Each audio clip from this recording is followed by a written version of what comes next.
the society is yet to attain sufficient confidence. So there is a dimension of history correctness, history correcting that is there. We need to do that. That is very essential. I'm not of the view that no, we can just move forward. We cannot just move forward.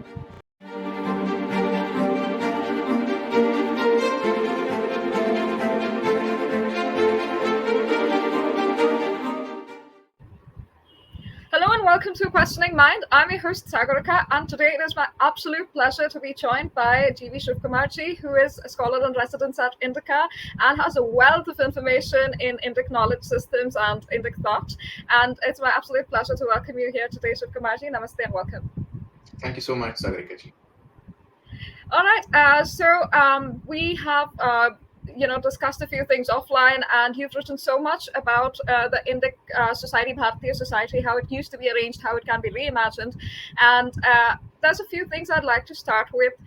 You've written about Srishti-Sthiti-Laya and how that works into Indian society. It's not something that's commonly discussed. If you could tell us a little more about that, I think that's a good place to start. Thank you, Sagarika ji. Yes, I agree with you that it is not something that is often spoken about as a fundamental of the society. But that must surprise us, because if you look at any Purana, even the epics, Mahabharata, the initial section talks always about the worldview. And somehow we have missed this point. In the Bhagavata, the Skanda 2 and 3 are elaborate explanations on Srishti. And in the Bhagavata, this worldview is somewhat close to what we call as the Sankhya system, which means a Sankhya system also has this worldview. So there is hardly any, even the Smritis have an initial section of, Srishti-Sthiti-Laya. So in essence, it is fundamentally present in nearly every philosophical system. But yet, somehow we don't seem to think of it as an ontological fundamental. That is because in the Indian organization, which is not a model-oriented organization, you lay out the concepts and let the concepts come down gradually, step by step onto the system. You're not framing them into, strict models and then use them to execute things like the modern machinery does. If you go to a university, the axiomatic systems that we evolve, that we initially lay out, you can see how it affects subsequent knowledge, how later knowledge is drawn from those axiomatic systems very clearly. But that's not how Bharatiya Parampara is organized. So due to which, even though it is so fundamentally present, it is somewhat kind of we have forgotten that it forms the foundation. Otherwise, the Puranas are full of stories about Vishnu and Brahma and the interrelationships, all those carved as metaphors very carefully, but we have left it only at that. Do you think sorry, I just want to, I'm thinking right now, do you think it's because it's harder for society to translate philosophy into organization, or it's become so in the later stages that somehow get lost? See, the way we have lost it is that we have accepted subconsciously, we have accepted the separation of, the sacred and the material completely, the Protestant worldview. So due to which we seem to think that some of these things need to be merely in the realm of limited spirituality, and it has no implications on the rest of life. That change has happened in the last 200 years, definitely. And it has happened so gradually that we are not even realized it, actually. Definitely after the Macaulay system, this has happened. There's no doubt about it. In the past also, everybody would have not indulged in this transformation of philosophy into. So the way we are, there are first principles, and then there is philosophy, and then there is tradition, and then within the tradition you have multiple practices, associated social organization, and then rituals, and so on and so forth. Now, the translation from one to the other is gradual, is done in a manner that nobody even realizes the complexity of this transformation, handed over from generations to generations. So it is smooth and steady. So the first principles reaching down to the ground action is like a river, it's flowing. Now, when it was cut, it was cut over a period of time. So we did not even realize that it's akin to somebody lifting the entire piece of earth from beneath the city and moving it to another geographical location. And this entire city does not even realize that you're moved into a different coordinate. And then gradually the earth beneath you changes your configuration. And as your water and your food that you eat changes, you will also change and you won't even realize that you have changed. So that is how we have changed in the last 200 years. Yet from time to time we have suffered certain shocks, and then we have woken up and seen that something is amiss, and then you stumble upon some things. Some things are staring us in the epics, but we have somehow ignored it. So I also ignored it for a very long time. It's not that it was not that. Although it was quite perplexing for me to me that why is the interrelationship between Vishnu and Brahma like this? Why is it that Brahma is born from the Nabhi of Vishnu in a Kamala, and then when he wakes up, he's not able to figure out where he is. Why is the metaphor carved like that? So, which means the person responds, he has to perform tapas for 1,000 years in order to realize that he has emerged from the Nabhi of Vishnu. Why is it like that? Why is the story even like that? So, there is a perspective embedded within that. So, there is a relationship between the Srishti that Brahma represents and the Sthiti that Vishnu represents. That Srishti will always be a little away. Srishti has to perform some tapas in order for Srishti to be aligned with the Sthiti. So, because these metaphors are there, the knowledge is also not easily lost. Otherwise, you could destroy a few books and then you're done. Most civilizations have died. So even if you destroy the book, the story will remain, and the story keeps on passing from generations to generation. That's another way, and it makes an impact. And then somebody will wake up and somebody will realize that, oh, this is not just a story, and there is an entire knowledge framework embedded within it. So that's how we've lost, and this is how we will also regain it. So this is the answer to your question on the fact on why we have lost why we lost what we lost. But why is it that I consider this as the ontological foundation? How I arrived at it is one, all these stories were perplexing because why is the interrelationship like this? Why does Brahma always is forced to give a boon to the Rakshasas? And why is it that in the Bhagavata tradition, and why is it that it is Vishnu who will come and set things right? Of course, in the Shaiva tradition, it will be different, but relationship is the same there also. Why is it like that? So that is one way in which I arrived at. The other way is that at the highest level of philosophy, still this perspective is very much present, especially in the Sri Vaishnava tradition of South India. There I am a big fan of a scholar by name Dr. K.S. Narayanacharya, who passed away in the last in few months back. So he has written 10 volumes on the Vedic culture, on the perspectives in the Vedas. And this is where somebody who understands the modern world, and is also a traditional scholar makes a big difference. So he is an English professor and understands all the Western ideological frameworks and has studied the Vedas in the traditional way, not merely, people like me, we have studied it in a bookish scholarship way, but that is not how he has studied. He has studied it in the traditional way under a guru, performing. It's a performative knowledge. It's not an explanatory knowledge. So he knows that. So when such a person makes the connections are very, very good. At one place, he says, Srishti is not for Srishti. Srishti is for Sthiti. That one line opened me up. Then all the previous stories that I Could had you read. repeat that and explain it a little more? So he said that Srishti, the creation, is not for itself. It has to serve the purpose of sthiti.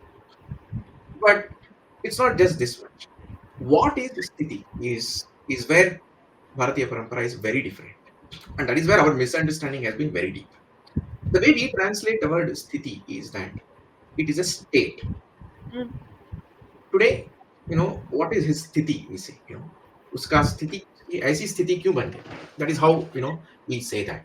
But we mean the a state at a current point in time. That is how we explain, as though it is static.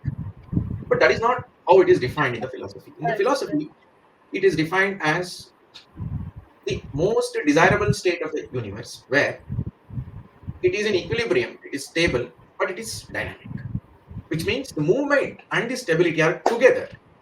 If it is not in movement, then it is unstable. So that is that is a very different imagination altogether.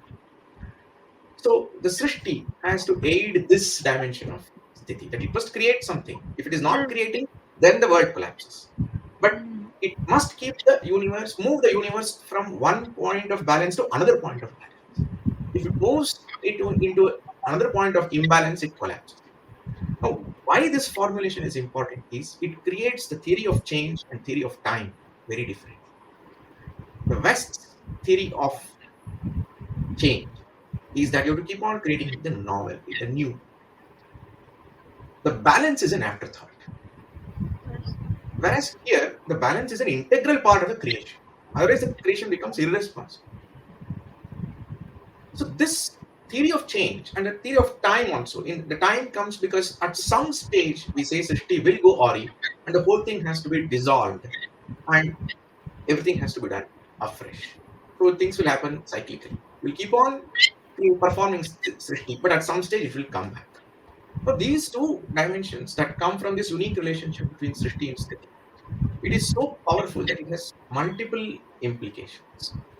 One, all knowledge is a function of how we think of time and how we think of change. So entire epistemology changes completely. So that is why India had created completely different. We had maths, but yet we did not create certain kind of maths. We had science, yet we did not create some kind of science. We had technology, yet we did not stumble upon certain kinds of technology, and so on and so forth. Because epistemology is a generative framework. It's a computational framework. What it says is it it orders your choices of today of action, and then say do this first. The Mm. West's order of choice of actions, the West's creation of the choice of actions, and its ordering or prioritization of all actions is different from how we do it. And that comes from the fundamental relationship between Srishti Sthiti Laya. Because of Srishti Sthiti Laya, the Purushartha is there. So my whole research is about my fundamental exploration was what is the fundamental? What is that basic minimum thing? With can even if you discard everything else, this cannot be discarded. What is it? What is that? That was my exploration. And in that exploration, I landed on to this much is minimum. The relationship between Srishti, Sthiti, Laya, and Sthiti, that is minimum. Because of this, we are able to explain Purushartha. Because there is a relationship between Sthiti and Moksha. When we attain Moksha, we become closer to Sthiti. Right. When everybody attains Moksha, then the worlds or is in the path of Moksha. So that is important. Everybody cannot at once attain. But Yes. even if you move 3 steps, then the Sthiti quotient of the universe increases. Srishti corresponds to our Artha and Kama. So I was able to see the individual dimension of Purushartha to the universe's dynamic of Srishti Sthiti Laya. That I found as the philosophical fundament. If that is there around 10 concepts, then you can explain so many other concepts very, very clear. Even karma you can explain from within this concept.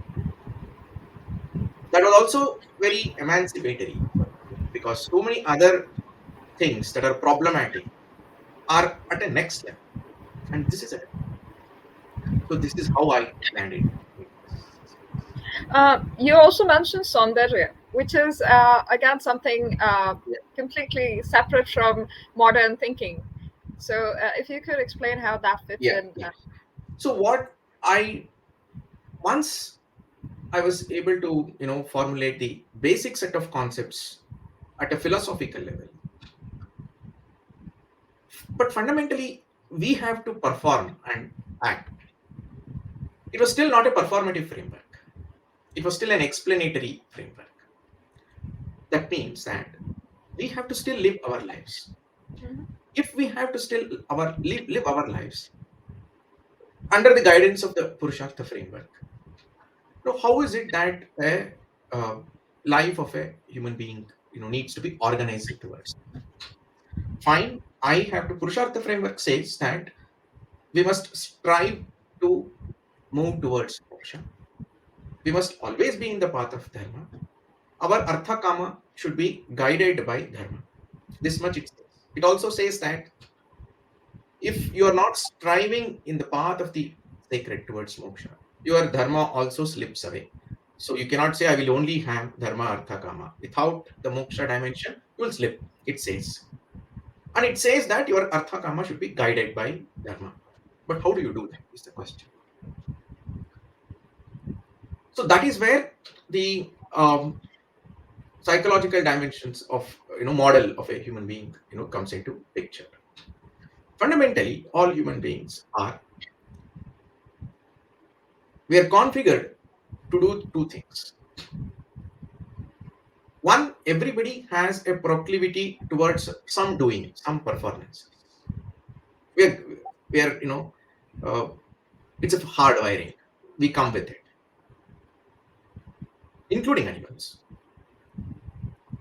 We have some additional dimensions. Two, we have to consume a few things. These two are mandatory. But why do we do this? Because we experience joy. There is a certain dimension of soundarya in that. Now, if these two were the only ones that existed, then we would have remained merely the animals. Other dimensions would not have been there for us. So thankfully, we have other dimensions of soundarya. We experience joy in performing a few things. My performance may be reading and writing. Somebody else's performance may be playing football, playing, so on and so forth. That's one way we experience soundarya. And in life, if you have to spend many years, some soundarya dimension has to be there. That is our hardwired configuration. We also have to consume. So eating is also a joy apart from biological necessity. But it's not just food that we consume. We consume a lot of things. So one important wisdom that our ancestors have seen is that there is a relationship between this, doing and consuming. And if that is not controlled, it creates an infinite loop. The more you perform, the more you consume. The more you consume, the more you want to perform, and it creates a lot of conflict. That is the Artha Kama conflict. Mm. So that is you have your desire and you have your sense of security. Both results in some performances and some consumption.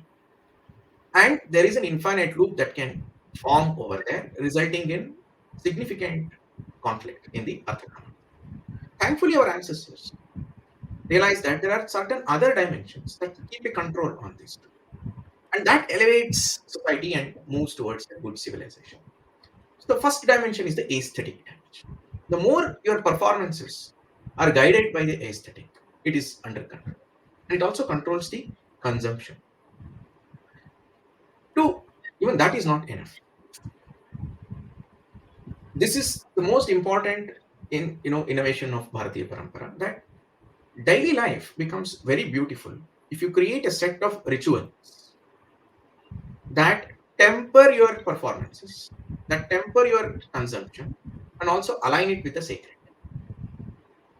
So the soundarya that you experience through the ritual connects your performances and consumption towards the sacred, the sthiti. So this set of performance, consumption, aesthetic, ritual, and the sacred is the psychological equivalent of the Purushartha and the Mm. Srishti-Sthiti-Laya. So the universe's dynamic is Srishti-Sthiti-Laya. The humanities dynamic is the purushartha, and the psychological equivalent of that is the performance, consumption, ritual, aesthetic, and the sacred. So the soundarya, because we have created a lot of soundarya opportunities through the ritual, we are able to temper our performance and the consumption. The two world wars happened because of the absence of the ritual and the sacred dimensions guiding the performance. Some dimension of aesthetic was there definitely, but anchoring societies only on arthakama through a rich set of performances. The post enlightenment world offered kind of performances that were unheard of because of the scientific revolution and consumption, but it created huge infinite loops of performance, and the more you press yourselves in certain kind of performances, the more you want to consume. Mm. This wisdom was there definitely with us for a very long time. That is why the emphasis on purushartha, that is why the whole Bharatiya parampara is organized on the grihastha, where the ritual aligns individuals with the sacred. Outside of the home it is not easy to do that, and the external world becomes too strong. It will always create a performance and consumption heavy universe. That is the predicament that we have today. That is the challenge that we have today in the How do industry. you think that we can go back if we were to integrate these thoughts, these philosophies into our children, into our society, even adults? I think adults need it right now more than children because uh, they are the ones who are in this very stressful consumption performance sort of cycle. How do we integrate these conversations into the mainstream? How do we bring it to intake knowledge systems as well as mainstream communication as such? When you have these debates, these panel discussions, it's Yeah. not very mainstream. It's very niche. Whereas Western philosophy is discussed on the global scale, but Indic philosophy is yet to make an impact. It did, after all. Voltaire, Schopenhauer, everybody has quoted the Vedas, and Mark Twain. Everybody's done it at some point, and then now it's completely lost, and it's relegated um, to one is it's relegated to being archaic, but another thing it's demeaned to a large extent because of perceived uh, bad results, so to speak, perceived consequences, which is we'll come to that soon, the kula-jaati-varna system. But how do we make it mainstream? Yeah, I think that's really the challenge in front of us, and that is what all of us are grappling with. That's what I'm really grappling with. My fundamental research is to transform the Srishti-Sthiti-Laya Purushartha framework into executable execution frameworks for specific institutions. That's what I'm trying to do. It will take a long while. One thing that we all have to tell ourselves is that this is going to be a 100 to 200 years project, and nobody should be in a hurry. Some things we will not even see in our lifetimes. So take it easy is something that I keep telling everybody. But we should also be happy that we have had the best decade in the last 70 years from the Indian knowledge system standpoint. Nobody would have even imagined this in 2010. And in 12 years, I think we have made a lot of progress. That said, uh, two, three things we'll have to keep in mind. One, this is going to be an iterative process, and it's going to be an incremental process. We cannot afford to do the Sri Lanka way and then get into trouble. We will have to really, and traditional Indian approach is also that you you keep on doing small things until the avatara takes over. We should not try to become the avatar. Mm. So, what are the things that we need to do? One, we still need to build a lot of explanatory systems. We've not built enough explanatory systems. So that will take time. So theorizing itself will take some time. But even before that, the society is yet to attain sufficient confidence. So there is a dimension of history correcting that is there. We need to do that. That is very essential. I'm not of the view that we can just move forward. We cannot just move forward. We have to tell ourselves that in everybody needs to know that in 400 BC, Panini had written a grammar language system, a grammar system that is fascinatingly complex, and it needs to seep in. And people have to wonder how could it have been so complex and so brilliant that it is applicable even today, and even today it is relevant and worth studying and sustained. So on the whole, the society has to gain that confidence that history correcting is very essential. We should not ignore that. Two, then we have to do a lot of understanding of our past better. By understanding, what I mean is that, oh, why was there, why don't we have any recorded inter-community conflicts and genocides in the previous millennium? That is something that we have to understand. We don't have a record of it, genocide. That is on the social side of it. But on the intellectual side of it, there is a lot to appreciate. For instance, I mentioned about Panini. Bhaskaracharya has written many works. In the 14th century, we almost stumbled upon, calculus. We reached very close to modern calculus. Sorry, So modern those things, calculus, calculus. calculus, mathematics, Mm, calculus. yeah. So which Leibniz and Newton, it's attributed to. 200 years before that, we almost stumbled. So we need to link all these thought processes. We need I to think there appreciate was that. work on this, even the Fibonacci sequence. I mean, Yes, he's not written yes, that it's from Indian sources, but it's not yes, presented that way. It's called Fibonacci. true, true. But we also need to understand the thought process, how they might have arrived Right. at. We also need to understand that there is a design thought process that has shaped a certain architecture. So we need to extract the science from it. Step by step, bit by these things will take 100 years because we have not done it. So this process of correcting history, appreciating our achievements better, and recognizing that our thought process and the West's thought processes was different. For example, I keep telling that our relationship with Sthiti and Srishti is different from the West. So it creates a new lens to look at the world. So, extracting new lenses from our thought processes. And then one by one, putting it back into the education system. You can't put everything back. But today, I'm confident that the Purushartha framework and the Srishti-Sthiti-Laya framework can go into the education system minimally, and because it serves as an explanatory framework, it gives them a lens to view the world differently. If not anything, it will create a different view.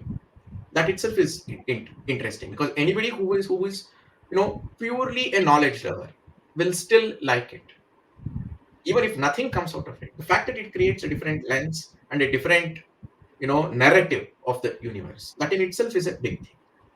So like that, we need to slowly extract things and slowly begin to put it back into the education system. But in this process, there's one step that is very critical. We have to solve today's problems. If we can extract these knowledge frameworks and apply to solve today's problem, for instance, sustainability, wellness. Wellness is a huge issue. There is a significant mental health crisis in the urban world. Now nobody can deny that. Across the world, it Right. exists. I am of the view that a community system always ensures much better mental health. It may create less material capability and less material outcome, but the communities always protect their weak much better than you know mass urban societies. So there is and that's not by chance. There is a theory behind it, and so on and so forth. So there is an opportunity for us to bring Indian knowledge systems to solve some problems of today. I think if we keep doing that, we'll be able to push it back into the education system, continuously. So this With is regards one. to well-being and community, Shivakumar, my understanding is right now it's a little too chaotic. It's going to be hard for with work from home. I think we've seen that happen a little more, but things might go back to as it was, and anyway, it's already a little distorted. And in a sense, it sort of exacerbates a little bit knowledge about other people and other systems, uh, which was not so common.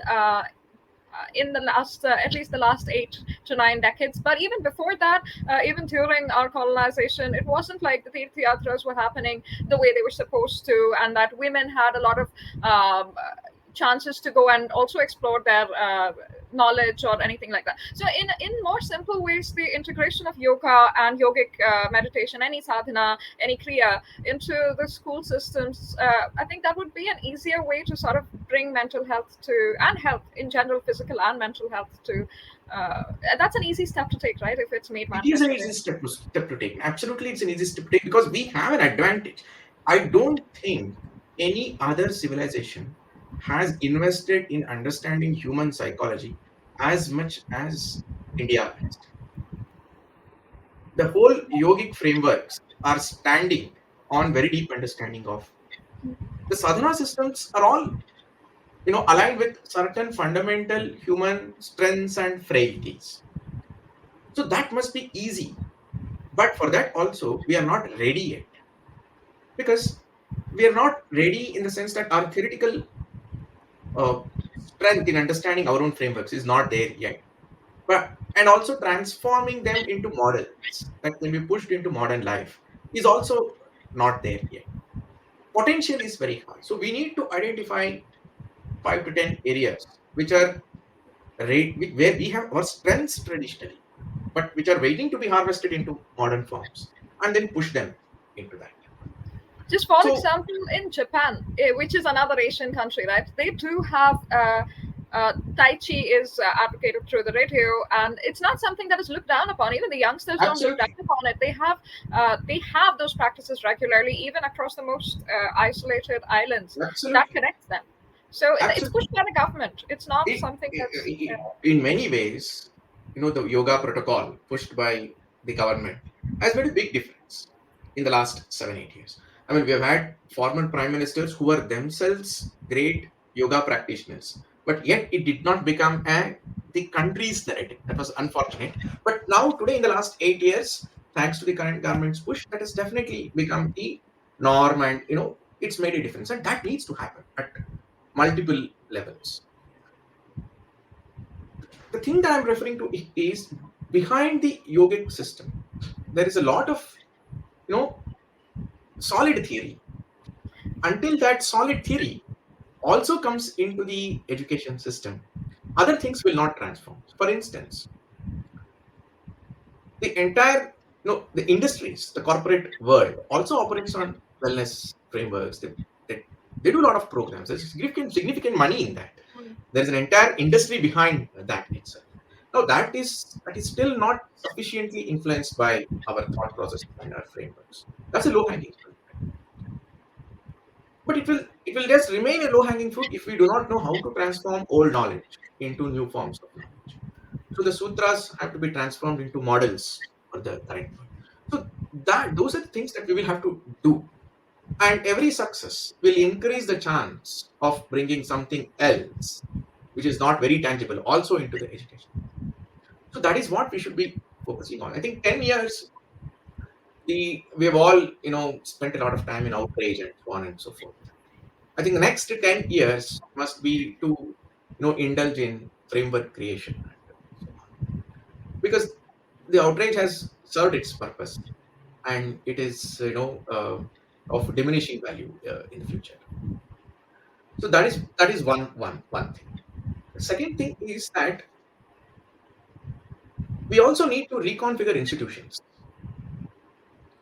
By reconfiguration of institutions, I mean until the British came, until the industrial era, we have not had some of these institutions at all. The community was the sole institution.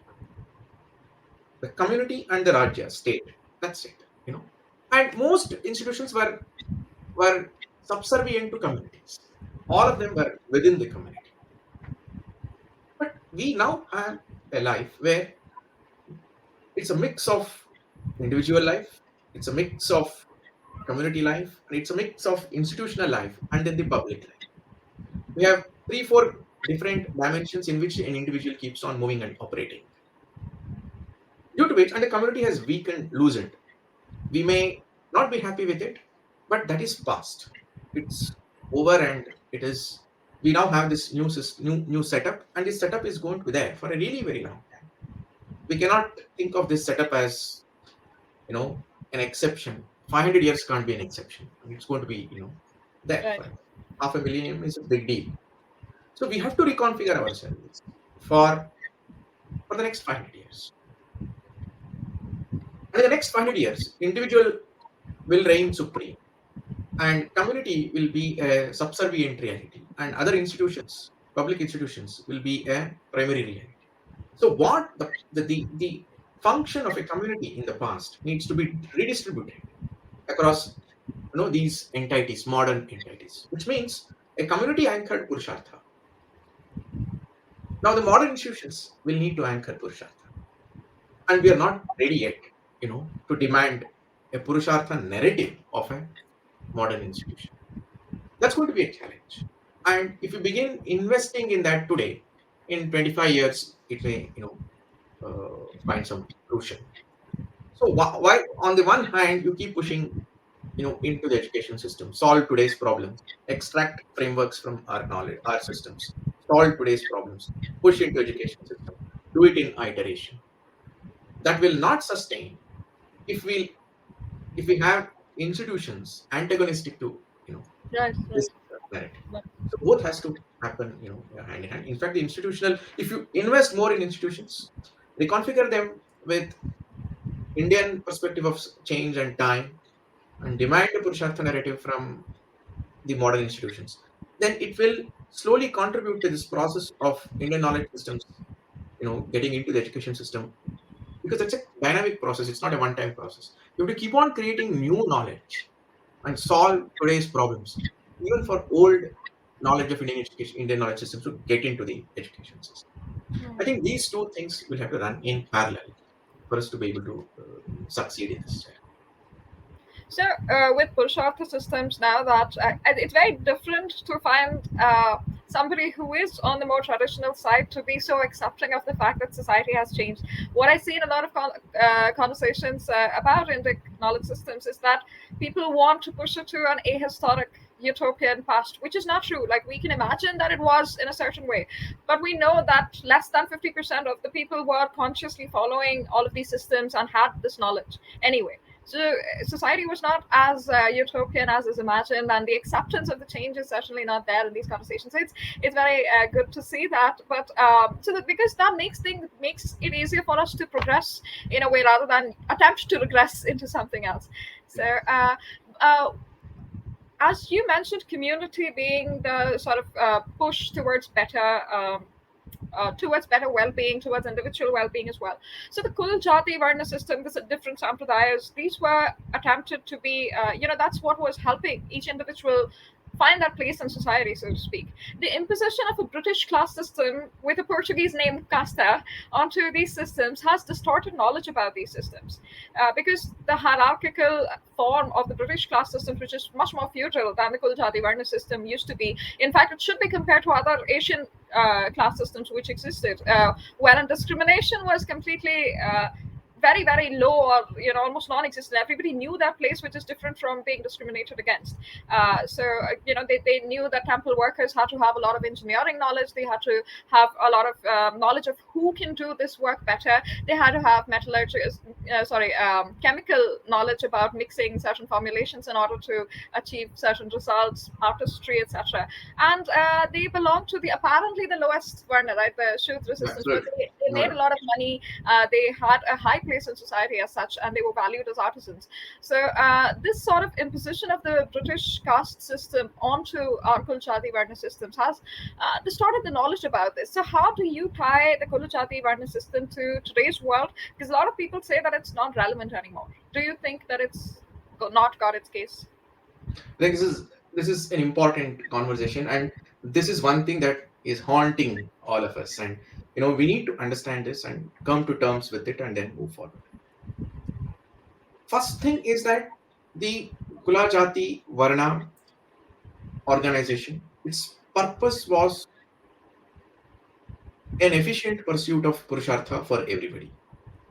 It has had its, is it 100% perfect without any fault? We'll come to that question later. First, we'll talk about, what is the fundamental principles that are the guiding principles. Guiding principle and the objective is this. That much is certain to me. One. Two things that it achieved was that one, there was a security of life for everybody. Nobody suffered an identity crisis. Nobody suffered a subsistence crisis. Minimally, it achieved. If I may cut in just for the audience, I'd like to give an example, a relatively modern example from Durga Das, who is very well recognized as one of the veteran journalists. When he writes about Punjab in his childhood and growing up, what he saw was that he knew that there were different communities who coexisted absolutely Yeah, peacefully, and even the sweeper. The way people kept food outside for everybody else, the sweeper could come and demand food from every household. Who absolutely. would keep it? The matter of subsistence, as Shivakumarji was saying, is something that is followed until very recently. This was in the 1950s, 1930s that he was talking about. So, sorry, So 1920s that he was talking about. absolutely. See, Dharampal, one of the pioneers of a Gandhian, but much beyond being a Gandhian in terms of understanding of Indian past. And he studied the British records and available in the London archives, and he has written 5 volumes on what the Britishers themselves recorded between the years 1810 and 1820. In his first volume, the introduction, he narrates his story. He was once traveling in a train and found a group of people in the train sitting on the floor and eating. So he asked them, and he was talking to them. And by chance he said, "Okay, you all, which jati do you belong to?" He assumed they all belong to the same jati because they were taking food together. So then they said that no, there are multiple jatis over here. So he was quite surprised. I mean, this is not the norm, and you don't, eat together. So apparently they responded that in a yatra there is no jati. So the system, Bharatiya system, always consisted of a norm and an exception set of norms. And the exception set of norms are significant. When you read it as a model, you always tend to give a higher value to the norm and Mm, lower value to the exception, because that right. is how we are taught to view in, because the modern knowledge system is like that. But that may not be necessarily the way. The norm could cover only 15% of life. The Right. Right. exceptional set of rules could cover 85% of life. The Right. norm could be your house, and all exceptions if it is outside. How much life do how much interaction with others do you have inside your house? It's always outside your house. So that was a wake up call to Dharampal. He says that we're not, as moderns, we are not understanding our own society correctly. Mm, We're viewing it. This is one classic example of how an external lens is distorting our own reality. So, on the one hand, whatever exploitation may have been there or not been there, it ensured two things. It ensured subsistence. It ensured that everybody had their own long, history and a sense of civilization, mm, and no identity crisis and no life crisis. One. Two, it also ensured zero cost for education. If you are a carpenter, you learned carpentry without any money being paid to anybody. The only money you probably paid was to learn the akshara, the literacy, which also Dharampal has proved beyond doubt that in all the surveys that the British recorded, in every school, different castes and communities studied to learn some fundamentals, including maths, including writing, reading, everything. Only some advanced grammar, etc., were the domain of some people. Otherwise, the basic education, including literature, was accessible, Sanskrit inclusive, was accessible to all jatis. Is proved beyond doubt. It's just that the academic institutions of India refuse to recognize Dharampal's work. Otherwise, there is no doubt about it. So the kula-jati was like that. Coming to Varna, the Varna is not as much a social structural reality, as much as a view of the society in terms of what is the composition of the society and certain dimensions of ritual purity, which also is only in the realm of the sacred, not in the realm of the material. For instance, people in across all varnas could own land. There is no, if you look at the British era 1820, 1830 land before British took over the administration, who owned the land? Today, who we would call as the fourth Varna would be? the Right. highways. I think Pandit Sharma, Satish Sharma, has also written about this. That three-fourths of the land was given by those who are called the The lower British caste. confiscated a lot of land and redistributed that land into with many others, causing enormous amount of problem. So if everybody could own land, then what discrimination are we talking about? So the so-called discrimination would would only be a misinterpretation of the ritual explanations. Beyond that, there's hardly anything. For example, in Mahabharata, when Yudhishthira performs Rajasuya, he invites elders of Brahmanas, Vaishyas, Kshatriyas, obviously, and then Shudras, and consults with everybody before performing the Rajasuya. Right. So it's not, if that is the case, then what discrimination are we talking about? So even if discrimination existed, we do not understand. We are only understanding it from the distorted, presentation of the colonial narratives and a distorted reality created by the British. It is the British who ranked them into a hierarchy. Right. In the 1891 census, the criminality was that they did 1, 2, 3, 4, 5, 6, the ranking. Right. And that created, then everybody, and in that era, the competition was not to go down the rank, go up the rank. People were telling, no, no, no, no, we are higher than them. Why are you making it lower than them? So a complex, if you could have imagined it as a complex graph of interrelationships between, jatis, got reduced into one long chain of hierarchy. And it's a pity we also succumbed. So to that extent, we can blame ourselves that we succumbed to that. Yeah, it surprises me that somebody could come and convert a graph into a Because it chain. goes against lived realities, right? Of so many millions of people, it goes against what they've themselves experienced. Exactly. So that is a it's a start. So these are things that we have to understand ourselves. How the hell did it happen? But that is one part of it. So the Varna was a view of the society and at best a ritual, purity related, and it constantly kept changing. If you refer to different texts, different communities are in different Varnas at different points in time. There are communities which are not part of any Varna throughout 2000 years. Sure. So then what, you know, social structure or discrimination are we talking about? Yes, but all this is necessary for us to understand and explain to ourselves and not fall into the guilt tripping of the West. To that extent, it is necessary. But to say that we will re-establish the graphical structure of the society Right. in 1850 or 1800 or 1750, Right.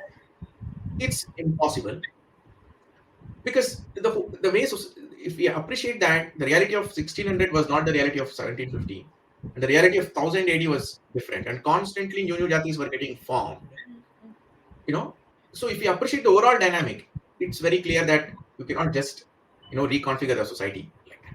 You can But this is not reconfigure it. something that people agree with. And just one thing I'd like to ask you, sir. With regards to jatis being reconfigured, it's very obvious that that's what happened. Depending on what was needed at some time, weavers became, a lot of jatis went into more textiles. Some went into farming, who weren't into farming. Some became kings at different times. All of these, this mobility is there. But one thing that I've noticed is the modern day surnames of, the I know in the southern part of the country it's not that prevalent yet, but in the northern part of the country we have surnames which are sort of imposed from generations, and sometimes it's a jati surname, sometimes it's a occupational surname. Like the kapadias today will not necessarily be selling cloth, the Yeah, lokhandwalas no, will not be working in iron works. So this thing I think creates a sort of, because people tend to look for heritage within that particular community or occupation instead of looking slightly beyond and considering icons from other places. So I think that's a bit of an imposition again from the British era. I don't think it was common previously, because they it have may a have been there, may not have been there, but most of us would have changed our surnames also, 200, 300 years once, and we would have not even known. And most of us don't know our histories beyond 200, 300 exactly. years also.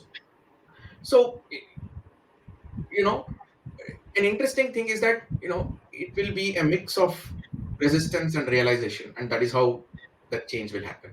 We cannot wish the resistance exists because, the struggle for identity is so high. The more there is an identity crisis, the more you will want to cling on to something. So that will be there, but the process of change is that You'll engage with a new reality, and if the new reality creeps in into your life and you begin to accept it, and then it will change. For instance, a lot of new professions have become surnames of people. For example, tailor.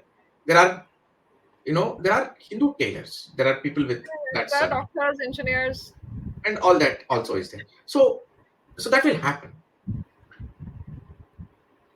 But I agree with you that there are quite a few of us who think that apart from structural first principles, fundamental principles, we should keep even the supposed structures realized from first principles also intact, and without realizing that the structures have already weakened, Hmm. and many of us seek to strengthen those structures based on what they think those structures were 300 years back. Right. We don't know how those structures were exactly, but we only know the first principles, and we only know the generative framework to move forward. So the only way forward for us is to say, okay, this is the new way forward. This is how we will compute ourselves to a new destination. We don't know what the new destination is, but we know how we can compute, or what are the steps that we can take, the terms of the steps. It's only the terms of the steps that we can, crystallize. We cannot even crystallize the destination. We don't see the destination Right. yet. For So example, just because you said the modern thing, in the UP government, current government, they've started something called One District, One Product initiative, where one district is, particularly invested in a single product. That's pretty much exactly how a lot of jatis used to function previously. So it's exactly, but that's this is what this will do is it will reconfigure all jatis towards this new reality. right. So in the past, what was the domain of a community will now become the domain of an institution, or maybe even the region, which is okay, because arguably that is where you can realize some stability, because you will derive your see, for instance, Mysore used to derive a lot of strength from it being the center of silk generation. Of course, not that all communities participated in that, but that has transformed every community in some minor ways, definitely. And for instance, the district of Mandya, it generates, it grows a lot of sugarcane. And the sugarcane has created its own industry, and that industry has transformed the entire district of Mandya in some ways, and every community, has taken something from that generative process. No, that is the only way forward for us. So the identities of the institutions and the region will become stronger, and the communities will draw some energy from that. In the industrial era, now there is no other way forward. No, actually, it's a very smart thing. It's a great thing that it has come from a Yogi Maharaj. That you know, so he is himself making that statement. The communities of the past of 200 years back, we will not be able to recreate it exactly. That is not possible, and we have to distribute that function into the state, the modern institutions, modern professions, and then partially your own community. So it will be a complex reality, and we will need new set of rules, rituals, customs, practices to keep this in a with a tight experience. We'll have to define the experience composition of performance, consumption, sacred ritual, aesthetic in the new reality of state, institutions, and communities. So that is the way forward.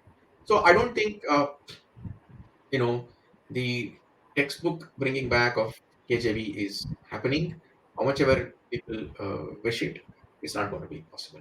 But we will take inspiration from it. We will take first principles from it. We'll not try to destroy it for the sake of, Right. for ideological purposes. We don't need to destroy it.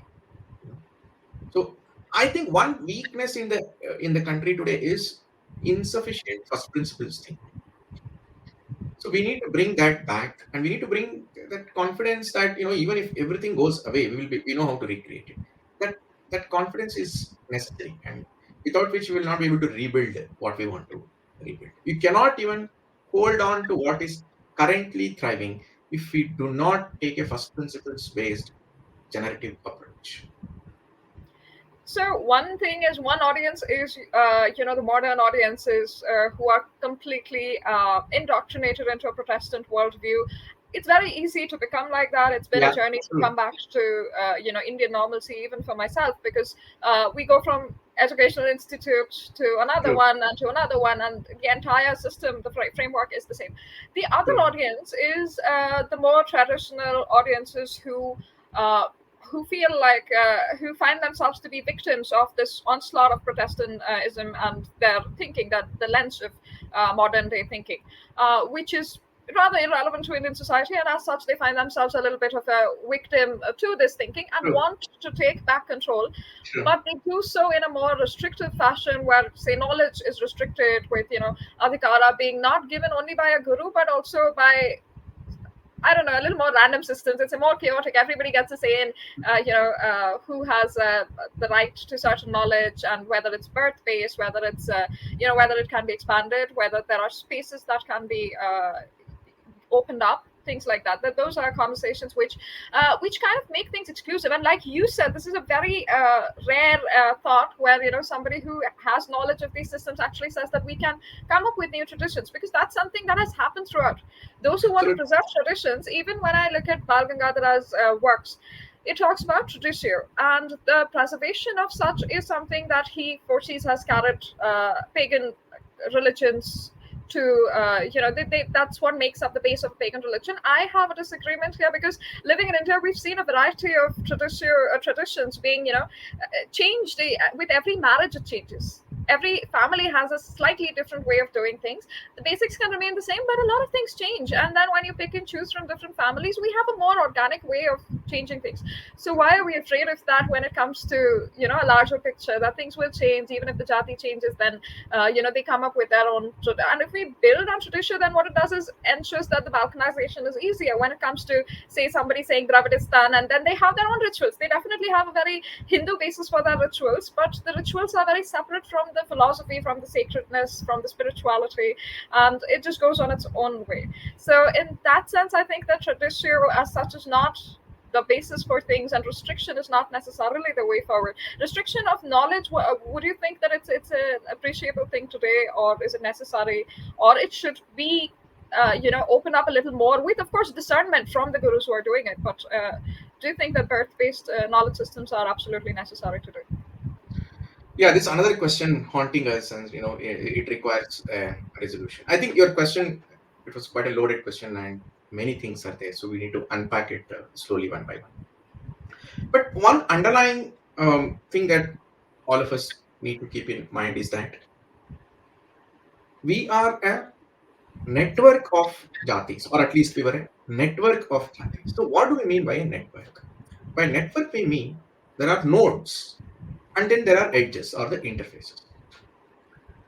So, when we talk of a sampradaya or a tradition, we are not only talking about the nodes, but we are also talking about the edges. That edge means the interrelationship between two jatis, or interrelationship between any two adjacent communities. Forget about adjacent communities, even two adjacent families also. So, in my own community, I've seen that even though we are not Sri Vaishnavas, we have a lot of Sri Vaishnava practices that we follow just because we lived in the midst of Sri Vaishnavas at some stage. So, that is the level of osmosis that happens in India. And that osmosis is not recorded in any textbook, or so the classical text will never show that. So in India, any sampradaya is a classical text plus plus plus plus. So being a lived tradition, if you want to understand what a community is, then you have to really disregard the text first. First see the community, understand it, then look into the text.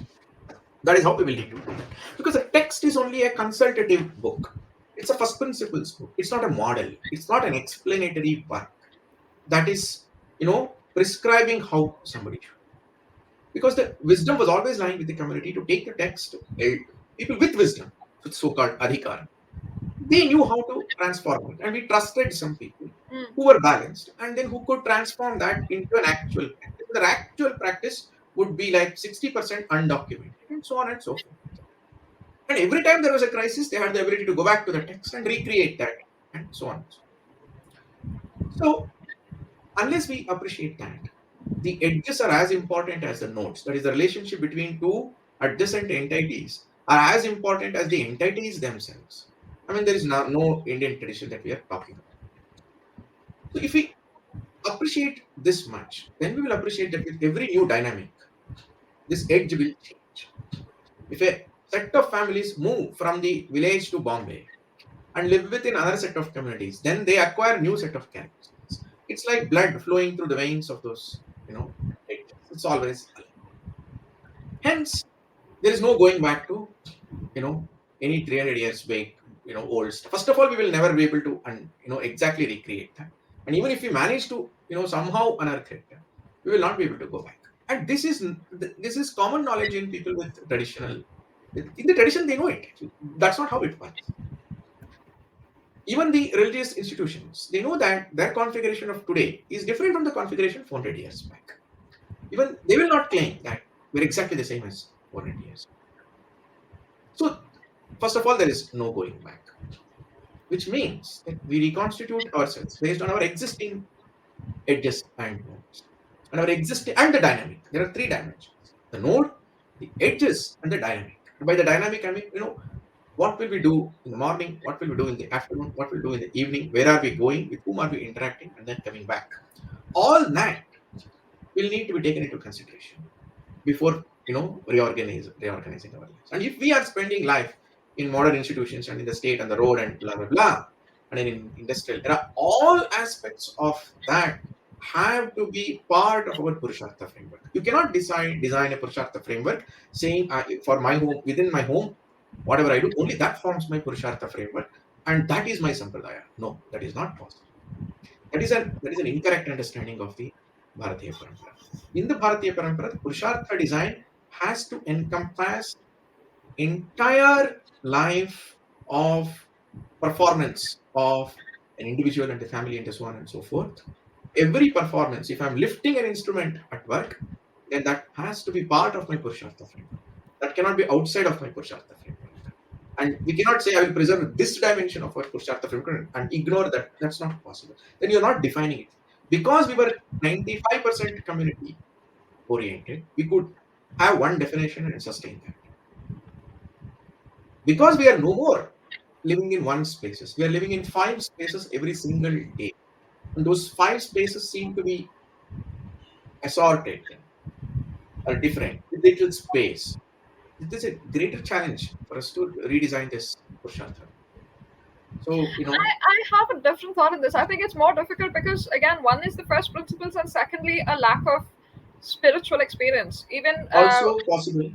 It is because also possible. it, like you mentioned, 85% would likely be exceptions to the norm when it comes to a framework even designed for them, because most society lived outside those norms. They weren't inculcated into the same knowledge systems as the top 10 or 15% of the people. So it was much more organic right now, because of a system that does not suit us, like the Definitely more. modern day system that doesn't suit us. If we were a little more relaxed, I think, about the assumed rules and assumed things, I think it would work more easily. Definitely. In like I saw Yes. I this. think I come back to one important. Sorry, Go please go ahead. Go on. ahead. No, There there was were one different. important question. Yes, please go on. Yeah, you come. So I was saying that there are many examples today where people. Uh, there are different people going into different spaces. So recently, I think 2 days ago, somebody took their dog to the temple, and he was in the premises, and the pandit put a tika on tilak on the dog also. Now, I don't think they had gone into the Garbhagriha or anywhere. Now, this person says that I've been to hundreds of temples across, or scores of temples across the country. Nothing has happened. But today, somebody filed an FIR against me. So, whereas I agree that there is some sanctity to the mention, Yeah. absolutely. But is that not up to the pundits there? Now, if there was a Yeah, problem with I absolutely, I fully agree with that. If the temple allows it, it's nobody else's business to complain. right, So that is another important thing. That temple and its space, it has its set of rules, and that rules are created, sustained by a dedicated set of people who are closely associated with that temple. A temple can disallow that, and a temple can allow that. A third party should not have any right to raise an FIR. That itself is a very universalist approach. So I cannot have any opinion on that. Mm. Forget about complain. I should not even have an opinion, because there are temples where mouses are That's allowed to go on, but that is that temple, because there is that. something unique. It is associated with some aspect dimension of the sacred, and the people with wisdom, sages of that temple have allowed it, period. Nobody else should have a say on that. But I'll come back to a related question that you raised. I think there are two things that have happened. One, many of us know that we have lost a lot, and that urge to protect what is existing has gone beyond a certain line, due to which we become over defensive. I'm just trying to appreciate how each of us are in a different point in this journey. Then another set of people have seen so many problems and so much of assault, easy assault. I mean, things that succumbed should not have succumbed, and they think that some things, unless it changes or is it reformed, we will not. And so they're crossing a certain line, and without even trying to understand what are the strengths and weaknesses and what must change and what must not change, they're seeking significant change. Both are a universalist approach. you know.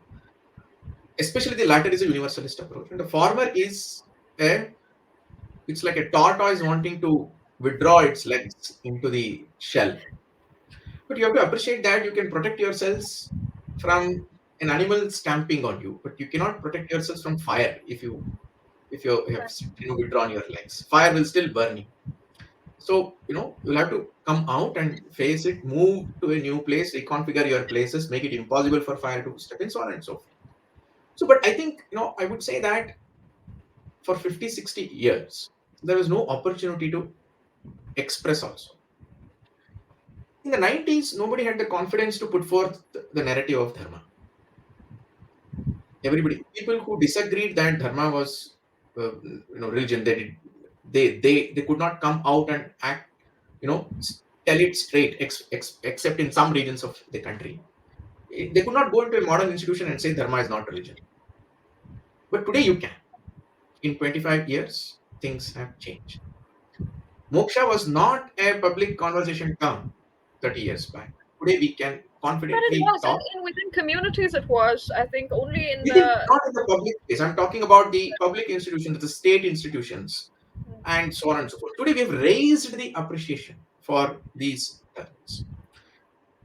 At the same time, in the last 10 years, I think this outrage mode, it's good that we have allowed it, because it will come to certain balance, because all the pent up stuff is coming out actually, and our guys have not been even this frustrated. Even in the 1930s and 40s, nobody, even the Indian freedom fighters, did not have a doubt that dharma was important or civilization is Right, right. important. So on and so forth. It's only after 1947 that we have suffered this very significantly, because of the way the secularism narrative has run itself. So 70 years of frustration is coming out. Let it come out. I feel that this polarized view of reform and this polarized view of protection, it will change in the coming decade as we push the narrative towards solving problems. Because soon people will realize that, okay, this wanting to concern in itself is not giving us any. Eventually, it's the experience of the sacred, and this withdrawal is not going to help us any better until we really wake up to solve problems in the institutional world, and so on and so forth. So I think as the problem solving narrative takes you know further steps, these things will subside. This is just 2 3 years of excess energy in because there is too much assault on the tradition from the reformists. The traditionalists tend to be overprotective, and because the traditionalists tend to ignore problems that need to be resolved, acknowledged and resolved, the reformists tend to be excessive in their push for everything to be changed. Right.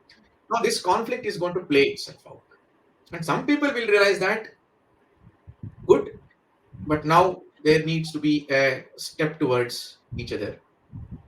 I think as we begin to appreciate that our knowledge frameworks are generative in nature, that you can use them to solve interesting problems of today, and as we begin to imagine the journey of time in a very different way, as a generative framework.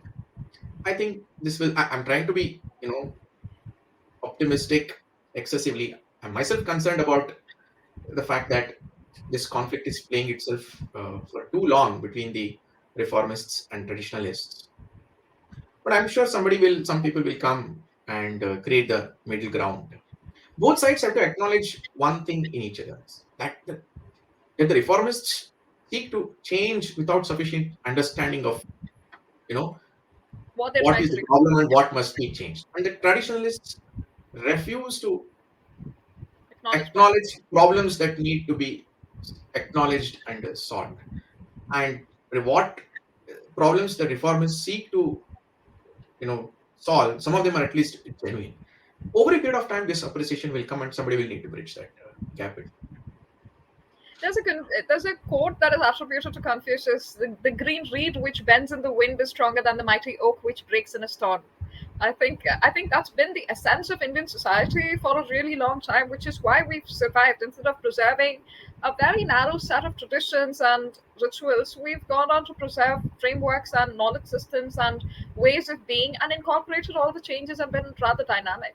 So Now, that said, I want to make one point, and that is, something that you have created, you know, over hundreds of years. It's not worth changing it unless we are very sure that it must change. Because oh, absolutely, change for the sake of rituals, changing. rituals or organization of society, these things take a long time for them to settle down and, yield value to the society. And trying to change everything with a faulty understanding, Right. and even if something is kind of broken, we should know whether it can be restored or it cannot be restored or it needs to be changed. So that's a very calm process, and ideology kind of will push towards the wokish everything should be changed, and that is what people are really, worried about. So I think if we have 4 or 5 years of calmness, let's take stock of the situation. I think things will settle down. Now this insecurity has set in, that already we have lost so much, and are we going to lose everything? That is absolutely what they are defending against. However, I don't see that percolating to the ground. Like, all of these discussions can remain at the top, but the people who are doing what they do, somebody, all the ladies who go to become domestic helps, if they do their puja before they come into, or the shopkeeper who runs the pan stall, if he does his puja before he starts selling, and all these things will remain. I don't think that's something that is necessarily going to be changed anyway. It's True. just a sort of conversational outrage fueled debate that we have lost so much, and we are losing more. It's good to guard against it, absolutely good to guard against losing more. And that is why I think knowledge systems need to be influenced and Yes, that will strengthened. guide us. That will These ensure sort of that, conversations should happen more commonly, true. with younger and younger people. And I've seen this. I think there's a relatively popular some videos on YouTube where in the US, different all of these people from different countries, an American, somebody European, I don't remember from where, a Pakistani girl, a Hindu Indian girl, they were all very openly discussing at a round table their ideas of God and the sacred and their systems of faith. And those conversations are simply, if we call it woke and it's supposed to force us towards an awakening towards certain issues, then these conversations should be part of the mainstream. And it's not. Like, these are the ones that are deliberately subdued. Nobody wants a conversation, everybody's talking past each other, and these things simply don't, they aren't normalized in a normal English speaking middle class, upper middle class society. In public spaces, this is not normalized. So that's, I don't know how what the solution is. I'm glad you're optimistic about it, but I'm not sure. I hope it takes off. See, I think when we look at the digital media, it looks a lot on fire. And but if come to the street is still calm. Yes. Life is still calm. If you go to a temple, you will see. If you go to a park, you will see a different set of people. Interactions are very different. So I think the ground experiences are extremely important. You know, in my hometown has changed so much. The villages around my hometown have changed so much, and vehicles have brought so much mobility. And with mobility, every community is interacting with other communities, and each community is changing significantly. Right. And those are very, very interesting. And with that, the rituals, nobody went to Shabarimala in the past, 40, 50 years back. Today, from my hometown, nearly everybody goes to Shabarimala. So I think the ground is also very significantly different from what we see in the digital media, but both are a reality. So Right. we cannot discount either realities. So too many things happening. So it will take time for us to get a measured appreciation of everything. I mean, I've not seen the last 7, 8 years. There has not been one day in which the television was not on fire. That was not how television was until 2013, 14. So I think all of us are perceiving everything in a highly exaggerated manner, and it's not going to stop anytime soon. Some conflicts will take time. Uh, Let us talk before I let you go. I'll let you go soon enough. But before I do that, can you tell the audience a little more about your work as a curator in the Indic Women of Substance, as well as Unsung Valor, your contributions to Unsung Valor? Okay. So Unsung Valor was a book, an anthology of Kurukshetra war episodes, war battles, lesser known ones. So it was curated by Sai Swarupa for Indica, and I wrote a story on Ghatotkacha. So Ghatotkacha has some 4 or 5 episodes in the Kurukshetra war, including the final war with Karna. So I wrote Ghatotkacha's story minus the Karna war. So not the decisive battle, but the ones just he enters the battle with Karna, and that's where I stop. And I have looked at it as you know a final journey of Ghatotkacha, keeping all previous episodes of Ghatotkacha in mind. That is, his birth and his his growing up, his meeting Bhima, and his experiences. They're all sketchily presented in Mahabharata. Not too much, but I've connected the dots, and some folk stories also integrated. So, it's a reimagination of Ghatotkacha's pre-war journey, and then an elaborate exposition of Ghatotkacha's war and linking the two. Mahabharata does not link them. So the linking is a reimagination of mine. What must be motivating Ghatotkacha? What must have been his relationship with Bhima before? So he met Draupadi before. What must have been that relationship? How that may have impacted? And the Rakshasas of the forest, how they must have. They say a few things about Ghatotkacha and Hidimba during the war. So I've taken that back to the past and what may have happened, in the past. So based on that, I have created one story. That was my Why did you story on choose Ghatotkacha? because the character is very dramatic, and in the south, Ghatotkacha is very famous. There's a Telugu movie by name Maya Bazar, which is based on a story called Shashirekha Parinaya, which is not in Mahabharata. Okay, this is famous in Karnataka and Andhra Pradesh. It's a Telugu one actually, and the movie is a classic, and it has had a significant influence on all filmmakers in South India and maybe to some extent in the north also.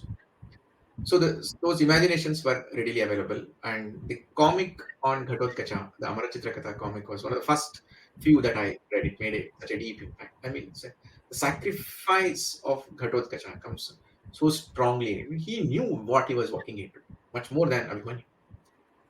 So, such a lovable character. So, a lot of spaces to reimagine. Actually.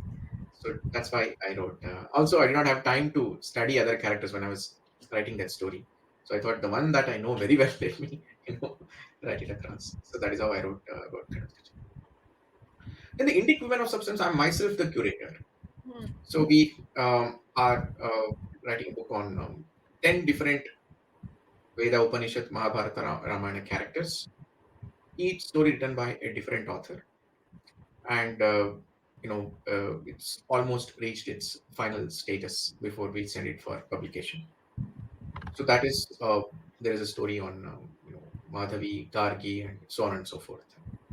All interesting stories, extremely well written. I'm very happy with the way my authors. It's a lot of hard work, Right. over the last many months. We've re-edited, edited, and discussed, and every line and every sentence has been discussed. Whether it is adding value, needs to be differently written, so on and so forth. So that is Indic women of substance. Much more will come because the vision is to move into the historical era also, and there we have very very interesting women. In fact, in the first millennium, you will see the cultural difference of the first millennium. We've had women queens, and we've had administrators, philanthropists, poetesses. There is For sure. not one. One may still say it's not 100% equality because they were not in as many number as men, but that is secondary. The fact that we had a society where they were participating in everything, and take the West, wo- women got entry into universities only very very recently, whereas that was even a non-issue in Indian society. In fact, in Panini, there's one word that describes students who join schools only because there are other girl students. There's a word to describe them, which means that girls were studying in those universities.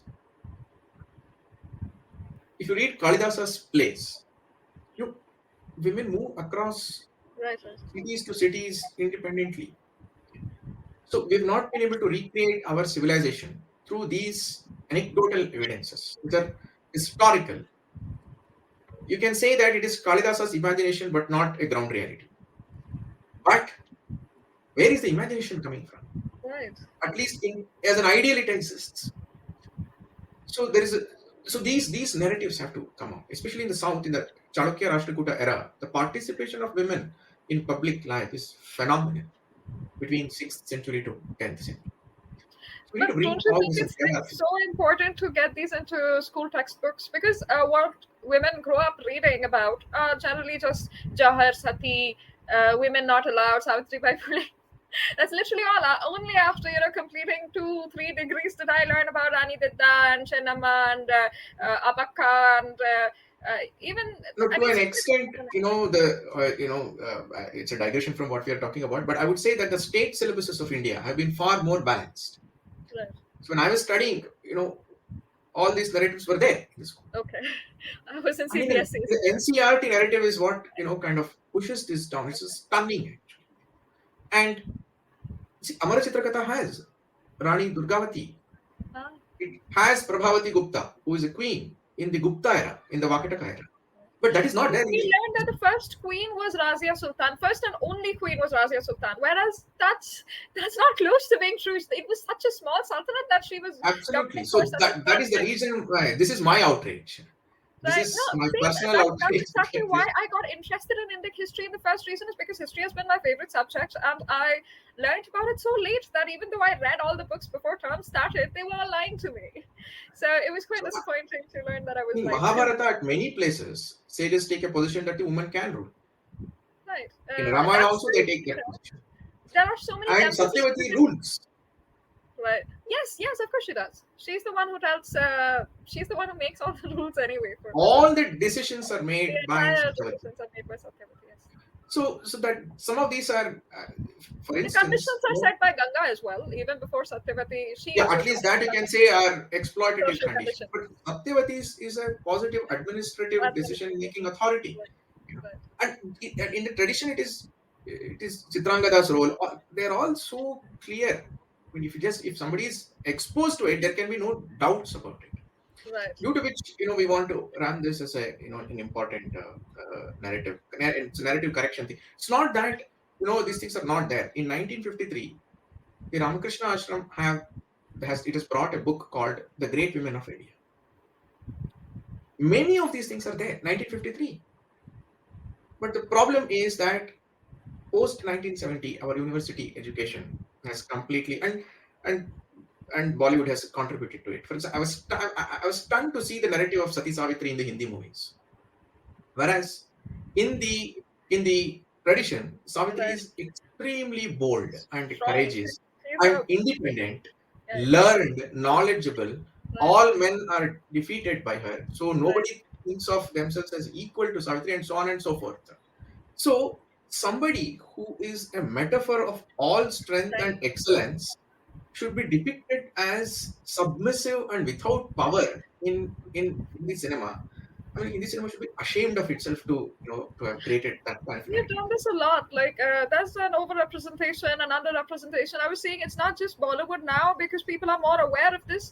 There are smaller social media channels, not small actually. Like, I saw this depiction of a mafia don. Now, I'd like to understand how many mafia dons are shaved headed with, with a Brahmin Yeah, the dhoti. stereotyping processes.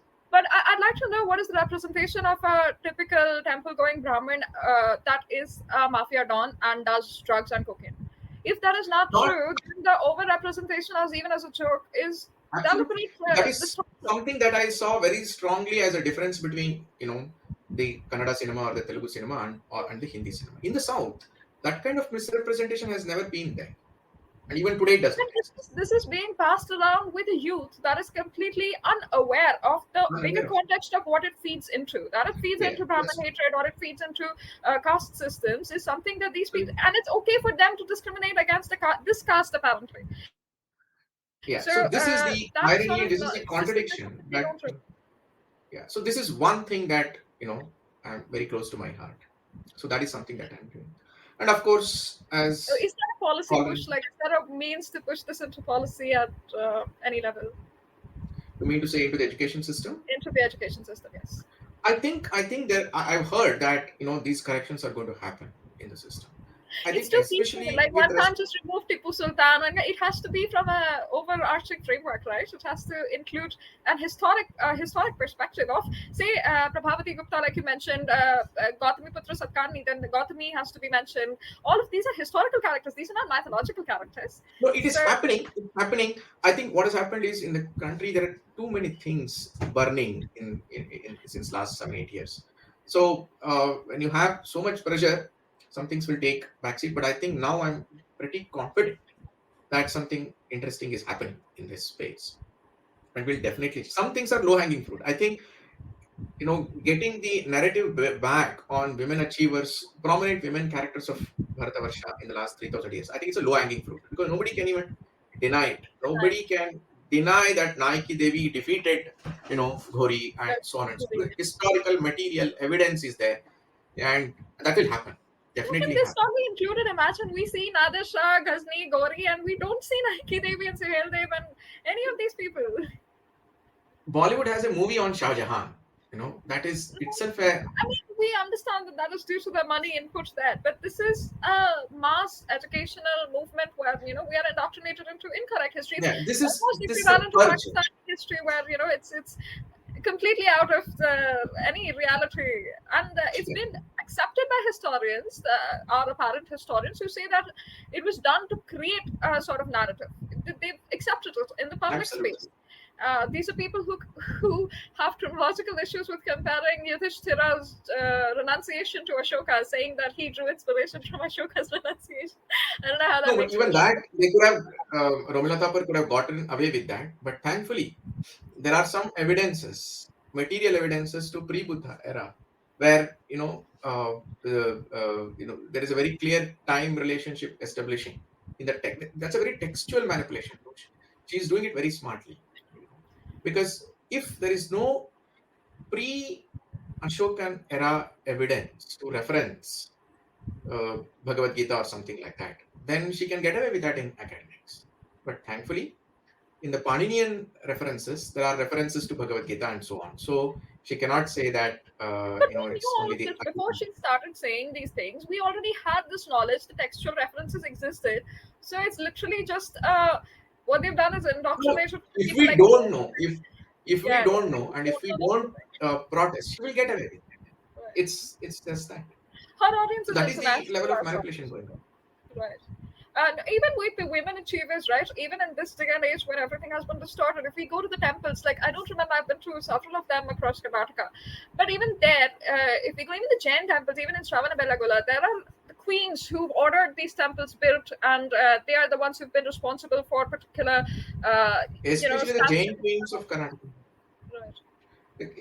In Karnataka, between 6th century to 10th century, there has been a significant Jain culture. And in the Right. Jain culture, there have been very, many prominent women, philanthropists, temple builders, and so on and so forth. And in those days, you cannot just say it's a Jain or a Hindu or a Vedika, because it is a complex composite identity. Even in Kharavela, who is the first most well-known Jain king in the country, which is 200 BC, in his most famous inscription, his inscription in Odisha is very important for us historically. There, he begins with all the Jain, honorarium offerings, arihanta, and so on and so forth in the beginning. Finally, he explains that he's performed a Ashwamedha Yajna. So that's a classic case of a composite identity. So if you only pick the first initial verses, then he's a Jaina king. Why would he do a Ashwamedha Yajna? Definitely. It's always a composite identity. We have just fallen, we've just not questioned it sufficiently. If somebody does a proper study, it will be easily established that. That Uh, proper study has to have a platform. I think that is what is missing, because the studies are there, the knowledge is there. There are enough people willing to talk about it, but so the I kind think of that is waiting to happen. This decade, it will happen. I think the last decade, like I said, was that of outrage, and it is this decade where we will begin to occupy the institutional positions. Unless you get the institutional control, you right. can't do these things. And Do I you think expect everybody now that to happen? recognizes that. Sorry, do you expect that to happen in India, or do you expect that to happen in the traditional institutions that have had the chokehold over this knowledge, such as the international institutions? The People still international listen institutions to. will not change easily. They will Right. not change. They will rather try and keep the Indian institutions also under their control. So change will happen here in India, and it's not going to be easy. It's going to be a painful process of long fight, and a lot of, I would say, intellectual blood will flow, and we will struggle, fight intellectually, and get our spaces back in this decade. So we all have to gear up for that fight and contribute to that fight. And a lot of preparation has happened in the last 10 years. Now it is time for us to take everything into institutions. So we'll take it into institutions. Everything we will not be able to do. Many of us will just simply, slip into time, and we'll hand it over to others, and others will do. Everybody should think that it's a long process of, few decades, if not a couple of centuries, and gear up for a really long battle. That's the only way for us, for us to get this back. But I think it will happen. Our failure point can be if we don't engage with the youth. If we don't engage with the youth of 15 years to 30 years, then we will lose them. And then, by the time you are another 10, 15 years, then you don't have the energy to do anything at Right. all. So people should spend less time in, outrage and other things, and spend more time in identifying the next generation who can take it. All right. Thank you so much. I've taken up a lot of your time, so thank you very much. From I know a lot of audiences are waiting for to hear you. I don't have a huge channel, but whoever's there is has specifically mentioned that they are interested in Shivakumarji's conversation. So thank you so much for making the time. It's been an absolute pleasure. Thank you again, and see you later. Thank you very much. I think I did not realize how much time we actually spent. It was very good, going over all the things that are very, very interesting, and interesting to me, and which I consider as very important. Thank you very much. Thank you so much.